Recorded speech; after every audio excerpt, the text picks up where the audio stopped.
Think you've never been hypnotized? If you have ever had a run-in with somebody who uses gaslighting against you, guess what? You've had a run-in with hypnosis. Don't believe me? Keep watching.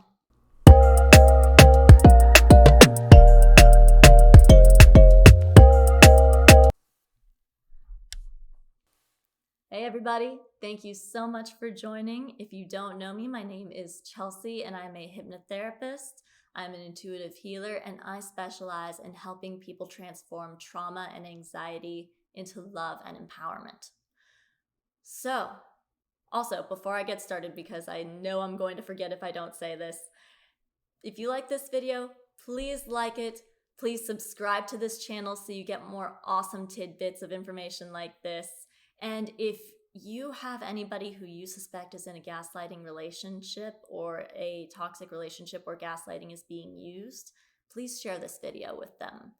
It is super helpful, and what I'm going to tell you today is things that I wish I knew about that would have saved me 10 years of a lot of pain and a lot of heartache. So, without further ado, what is hypnosis? Let me just start with that. There's a Webster dictionary definition which goes into, a point of focus and but a really good working definition that I know of came from one of my teachers, Steve Rain, who said, hypnosis is when your brain takes in a piece of information and accepts it as a truth. So in a lot of ways, say we have always been told that the sky is blue. We just accept that, right?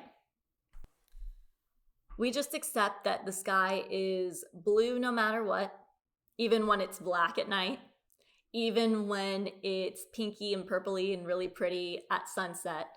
We just always kind of accept that the sky is generally blue, it's just changed color for the moment, which really isn't true because it's apparently some sort of big ozone thingy, optical illusion that makes it look blue.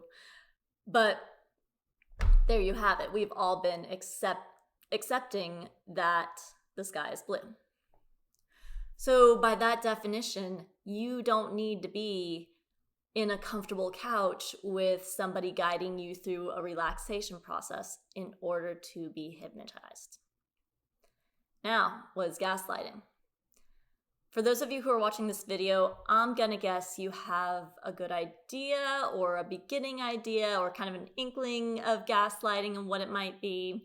There's a lot of talk about gaslighting going on right now, which I think is wonderful because I think there needs to be a lot of awareness around it. But just a quick rundown of what gaslighting is. Gaslighting is the attempt to make you doubt your own reality. The attempt to make you think you're going crazy. Now, not all toxic people are narcissists, so I really don't want to use that word too lightly. But people who are very manipulative, people who are very toxic, people who do not have healthy systems of communication or giving and receiving love, and yes, narcissists fall in that category, will use gaslighting as a way of getting you to give them what they need. Whether that's love, whether that's comfort, whether that's an apology. Gaslighting is incredibly effective because as caring and considerate individuals and individuals who just want to show and express love, making us doubt that is a very, very powerful argument tool. So, how does it work? Let me tell you a brief story because this is exactly what happened. I'm going to kind of refer to this story throughout.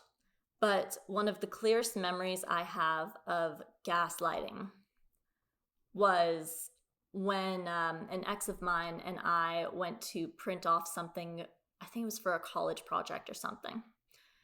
He wanted to drive 30 minutes over to the local college to go print it off. I said, hey, there's a FedEx like 15 minutes away. We can get it done. Everything's going to be great. Well, turns out, by no control of my own, FedEx wasn't offering printing that night. Whoops-a-daisy, my bad. We ended up having to go all the way over to the college anyway. Now, that could have been a very mild, annoying situation, but it could have gone past. Instead, he went into a rage, got incredibly angry at me, which is very much part of gaslighting, because when somebody comes at you in anger or in aggression, that automatically puts you energetically in a defensive place, right? Which tells your unconscious that there must be something to defend against, right? Because otherwise you wouldn't be feeling this defensive, right? But somebody's coming at you, of course I'm going to be defensive. Ha! So it already gets you on shaky ground. And I will never forget, we were in the car, he got angry at me for telling him that maybe FedEx was a better idea. And he said, "You manipulated me." And I just went, wait, what? Yeah, you manipulated me. And the night just went downhill from there, right? So let me break that down, because there's a very, very important transaction that happened in that gaslighting scenario.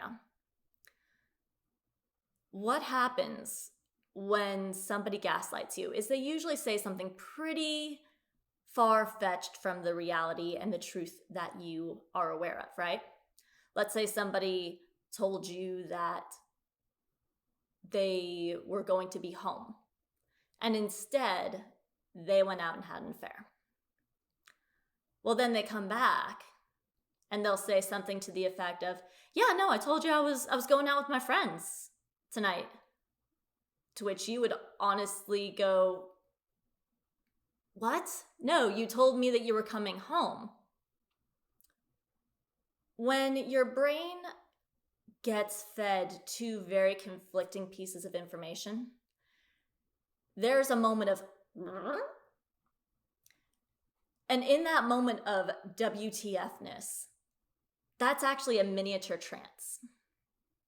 I know it sounds crazy, but that is actually a miniature trance, because your mind is so scrambled. It's kind of like a cartoon character that's just walked off a cliff and doesn't know it yet, and all of a sudden they look down and their limbs start flailing all over the place.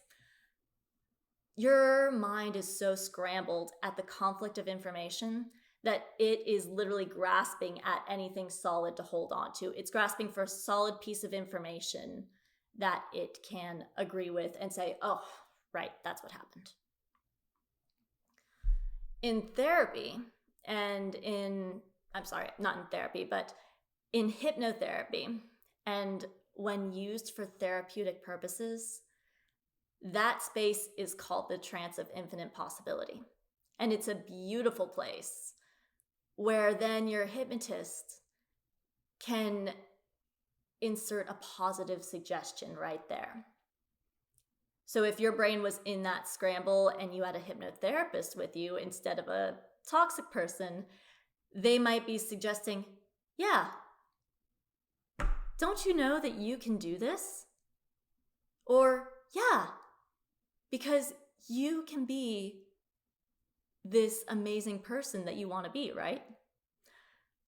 Instead, a toxic manipulative person will often repeat that false piece of information and solidify it.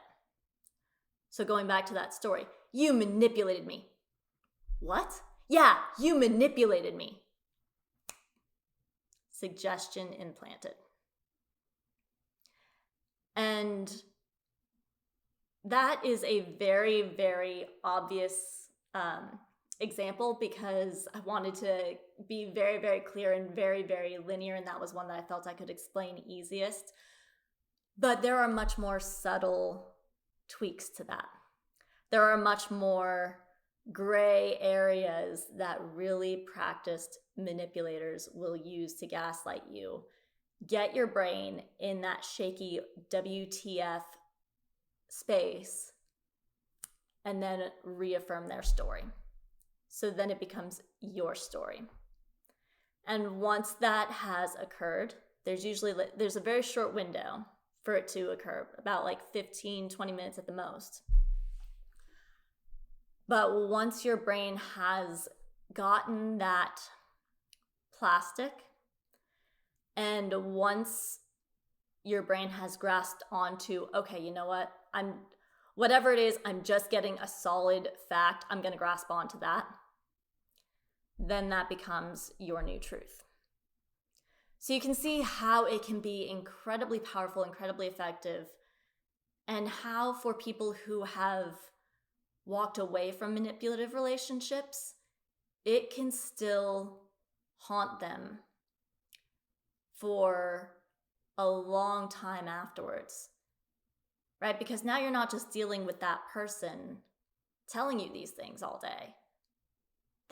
Some of these things that this person has fed you has become, in a way, your new truth until you choose to see it, and until you're able to see it and then change that story. But that can take effort, or it can take seeing a hypnotist to unhypnotize you. That's exactly why I first sought out my first hypnotherapist, was because I needed to be dehypnotized from all the things that my former exes, or that all my former boyfriends' exes had told me. I needed to be dehypnotized into remembering what my own thought process was, because so many times I had been put on that, in that little miniature trance, and fed something different. So, with all of that horrifying information, how do you defend yourself? Please, if you have turned this off, or if you're like skipping through, please listen to this, because this is what to me is the most important. And here is the very real fact of any kind of hypnosis: stage, hypnotherapy, dark hypnosis, which is what manipulation is all based on, pickup culture, the pickup artists, they all use a lot of elements of hypnosis. But the plain fact of hypnosis is you can be hypnotized without your knowledge, but you can never be hypnotized without your consent. It's one of the reasons why stage hypnotists, people who make other people cluck like chickens on stage, there's a reason that they go through a kind of vetting process. If you've ever seen a show, it's really cool. I highly recommend it. But there's a vetting process that they go through. They take people through various levels of trance and see how far along they're going with it. Because anybody who goes up onto that stage and says, "You're not going to hypnotize me," they don't get hypnotized, because they've already decided that they won't be. So knowing that fact, yes, your brain can be sent into that trance. That can be triggered. But my hope in you watching this video is that it will help you recognize that trance. When the next time your partner, your friend, your boss, your whatever, your relative tries to gaslight you, there might still be that moment of, what the fuck? Like, what did they just say? How did you come up with that? When you get that moment, it's very important to make the decision that you will not be hypnotized. You can use other verbiage. You can say, "No, they're not going to get me on this. Nope, I don't care if I am actually objectively wrong. For right now, they're not going to change my story." Whatever it is, you don't even have to have a story of your own in that moment. You don't have to come up or retrace, because that's also part of the trance, is following that rabbit hole. No, wait, I did do that. No, that's definitely, You have a split second to say, this person's not going to get me. And whatever you have to do from that point on to keep the peace, if you have to agree with them and say, "You know what, I guess you're right, I'm sorry," whatever. As long as you've made that decision that you will not be hypnotized, that is your greatest defense. Now, personally, I wouldn't want you to agree with them, but I also do know those relationships. I know that sometimes it requires a degree of, okay, agreement in a much nicer way than saying that, because then that starts a fight and they say, well, are you... No. Do what you have to keep the peace, but keep that safe place in your mind until you can get away from this type of energy. Keep that safe place in your mind, and after the event, do something to affirm that you will not be hypnotized. Go write down your side of the story. Go take a walk to clear your head and recall the events and solidify your story. Solidify your truth. But you absolutely cannot be hypnotized without your consent, and that takes away all of a gaslighter's power. Every time you get put into one of those spinning conversations, it's time to decide not to be hypnotized by this person. Maybe even if you start knowing like, oh, here it is, it's coming. There, I can feel the anger, I can feel the this, I can smell the ozone in the air. Make that decision before you even get put into that trance. That is really the best way to do it. But if you do get caught in that WTF moment, you still can decide not to be hypnotized. I really hope this video helped. It's very dear to my heart. I actually kind of plan on doing more videos like this. So if you would like to see more videos like this, please like this video, subscribe to it, share it. Drop a comment. Let me know if you'd like to see more of these kind of insider tricks of what's going on behind toxic behavior. So let me know. And until next time, have a great day.